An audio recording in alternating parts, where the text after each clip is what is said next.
പ്രിയമുള്ളവരെ, അങ്ങേയറ്റം വേദനാജനകമായ ഒരു സായാഹ്ന വാർത്ത നമ്മൾ ചാനലുകളിൽ കണ്ടുകൊണ്ടിരിക്കുക. 8 പേര് മരണപ്പെട്ടു. വാൽപ്പാറ ചുരത്തിൽ അധ്യാപകർ യാത്ര ചെയ്തിരുന്ന വാൻ താഴേക്ക് 11ാമത്തെ വളവിൽ നിന്ന് 10ാമത്തെ വളവിലേക്ക് മറിഞ്ഞ് അപകടം സംഭവിച്ചു. നമുക്കറിയാം, വാൽപ്പാറ വഴി പോയിട്ടുള്ള എല്ലാവർക്കും അറിയാം, നല്ല റോഡാണ്. പക്ഷേ 46ഓളം ഹെയർപിൻ ബെൻഡുകളിൽ ഇറങ്ങി വരികയാണത്. സ്വാഭാവികമായിട്ടും ഞാൻ ഈ വാഹന അപകട സംബന്ധമായിട്ടൊക്കെ ഒരു അന്വേഷകൻ എന്ന നിലയിൽ, ജോലി ചെയ്യുന്ന ഒരാളെന്നുള്ള നിലയിൽ ഞാൻ വാഹനം ഏതാണെന്ന് നോക്കി. ട്രാവലർ. എനിക്കൊരു അത്ഭുതവും തോന്നിയില്ല ഈ അപകടത്തെ സംബന്ധിച്ചിടത്തോളം. കാരണം ഞാൻ തൊടുപുഴക്കാരനായതുകൊണ്ടും ഇടുക്കി ജില്ലയിൽ അപകടങ്ങളെക്കുറിച്ച് അന്വേഷിക്കുന്ന ഒരാളെന്നുള്ള നിലയിൽ മൂന്നാർ വഴിക്കും അതുപോലെ വാഗമൺ വഴിക്കുമൊക്കെ ഒരു വർഷം തന്നെ ഞാനെന്ന ഒരാൾ മാത്രം കൈകാര്യം ചെയ്യുന്ന ട്രാവലർ അപകടത്തിൽപ്പെട്ട എത്രയോ കേസുകളുണ്ടെന്നറിയാമോ? എന്താ ഇതിൻ്റെ സംഭവിക്കണമെന്ന് ചോദിച്ചാൽ ലളിതമാണ്. ഒരു കോമൺ പബ്ലിക്കിന് അത് അറിയില്ലായിരിക്കാം. ഏറ്റവും ബ്രേക്ക് സിസ്റ്റം ഫെയിലിയർ ആയിട്ടുള്ള, ഒരു കണക്ക് പറഞ്ഞാൽ അപ്ഡേറ്റ് ചെയ്യാത്ത ഒരു ബ്രേക്ക് സിസ്റ്റം ഫോളോ ചെയ്യുന്ന ഒരു വണ്ടിയാണ് ഈ ട്രാവലർ. ഡിസൈൻ കൊണ്ടുവന്നിട്ട് അതേപടി ഇന്ത്യയിൽ ഇത് ബോഡി ചെയ്തിട്ട് ഇങ്ങനെ നിർമ്മിച്ചെടുത്തപ്പോൾ സംഭവിച്ചൊരു പ്രധാനപ്പെട്ട കാര്യം എന്ന് വെച്ചിട്ടുണ്ടെങ്കിൽ നിങ്ങൾക്ക് ലളിതമായിട്ട് പറഞ്ഞുതരാം, കൂടുതൽ ടെക്നിക്കാലിറ്റിയിലേക്ക് പോകണ്ട. ഇപ്പോൾ ഒരു മഹീന്ദ്ര താർ എടുത്ത് നോക്കൂ, അല്ലെങ്കിൽ ഒരു ഇന്നോവ എടുത്ത് നോക്കൂ.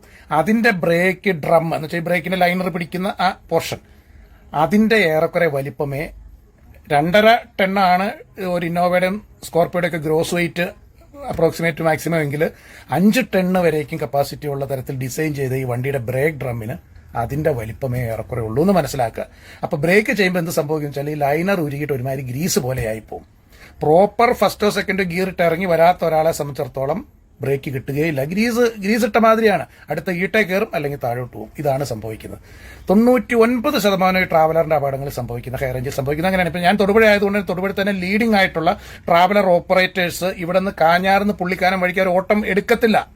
ഈരാറ്റുപേട്ട ചിറ്റി വാഗമണാണെങ്കിൽ മാത്രമേ അവർ ഓട്ടം പോലും പിടിക്കുകയുള്ളൂ. അതിന്റെ റീസൺ ഇതാണ്. എത്ര ദയനീയമാണെന്ന് ആലോചിച്ച് നോക്ക്.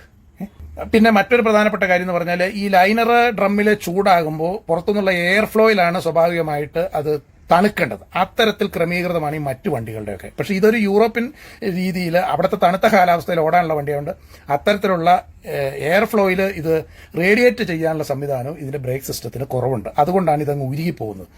ഒരു മാർഗം ഉണ്ടാവില്ല. അപ്പം അങ്ങേറ്റം സെൻസിറ്റീവ് ആയിട്ടൊരു ഡ്രൈവർ ആ പ്രോപ്പർ ഗിയറിൽ വന്നെങ്കിൽ മാത്രമേ ഈ സാധനം എല്ലായിടത്തും പറഞ്ഞിട്ട് നിൽക്കുള്ളൂ, അല്ലെങ്കിൽ ഈട്ടേ കയറിയിരിക്കും. ഭാഗ്യം കൊണ്ട് ഈട്ടയിൽ ഇടിച്ച് നിൽക്കും, അല്ലെങ്കിൽ താഴോട്ട് പോകും. അതാണ് ഈ സംഭവിക്കുന്നത്. നമ്മുടെ രാജ്യത്ത് ഇതിനൊക്കെ നിർമ്മാണ അനുമതി കൊടുത്ത് വിടുന്ന ഏജൻസികൾ അല്ലേ എന്നാലോചിക്കും, അവരാണ് കുറ്റവാളികൾ. ഇതൊക്കെ പറഞ്ഞിട്ട് കാര്യമില്ല, സങ്കടകരമാണ് എന്ന് മാത്രമേ പറയാനുള്ളൂ, വേറൊന്നും പറയാനില്ല.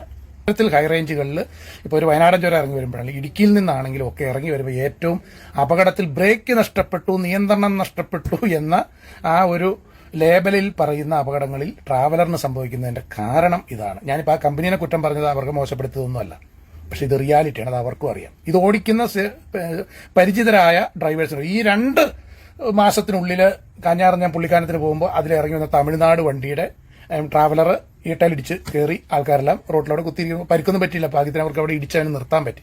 അത് കണ്ടതാണ് ഞാൻ. അന്നേരവും ഞാനിത് പറഞ്ഞു. എത്ര കഷ്ടമാണെന്ന് ആലോചിച്ചു.